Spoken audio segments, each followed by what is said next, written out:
ఈయన ప్రముఖ పశు పోషకులు, గౌరవనీయులు పెద్దలు చాగంటి రామసుబ్బారెడ్డి గారు, ఏకోడూరు గ్రామ వాస్తవ్యులు, బండి ఆత్మకూరు మండలం, కర్నూలు జిల్లా. సుబ్బారెడ్డి గారు దూడ పుట్టిన తర్వాత ఎన్ని సంవత్సరాలకి రెండో పంటకి వస్తుంది? దూడ పుట్టిన తర్వాత 2 సంవత్సరాలు వెళ్ళగానే 2 పంటకు వస్తుంది. 2 పంటకు వచ్చిన తర్వాత 4 పంటకు వచ్చాడుకు దానికి మన సమయం ఎంత తీసుకుంటుంది? 2 పంటల నుంచి 6 నెలలకు ఒక జత మళ్ళీ.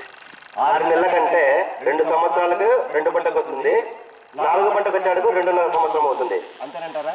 అట్లా 4 సంవత్సరాలకు పూర్తి పనులన్నీ అయిపోతాయి. అంటే 4 సంవత్సరాలు అంటున్నారు.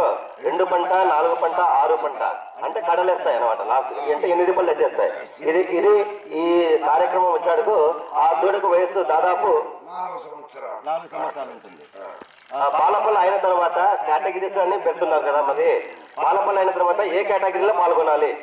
పాలపల్లి అయిపోయిన తర్వాత సేద్య విభాగం అని వ్యవసాయ విభాగం. ఆ వ్యవసాయ విభాగము పాలపల్లి అయిన తర్వాత ఆ అవకాశము ఎన్ని సంవత్సరాల వరకు ఉంటుంది? ఒకే సంవత్సరం.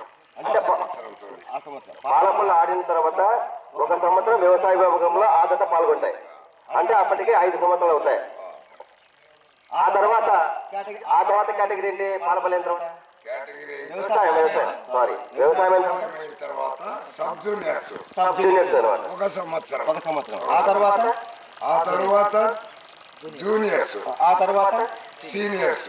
అట్లా సంవత్సరానికి ఒక జత ఒక సైజులో పాల్గొనాలి. అంటే మీరు చెప్పిన విధానాన్ని బట్టి 2 సంవత్సరాలకి మొదటి 2 పంటకు వస్తుంది. 2.5 సంవత్సరానికి 4 పంటకు వస్తుంది.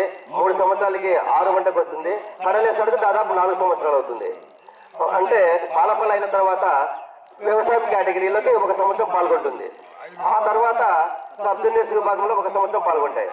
ఆ తర్వాత జూనియర్స్ విభాగంలో పాల్గొంటాయి. ఆ తర్వాత సీనియర్స్ విభాగం.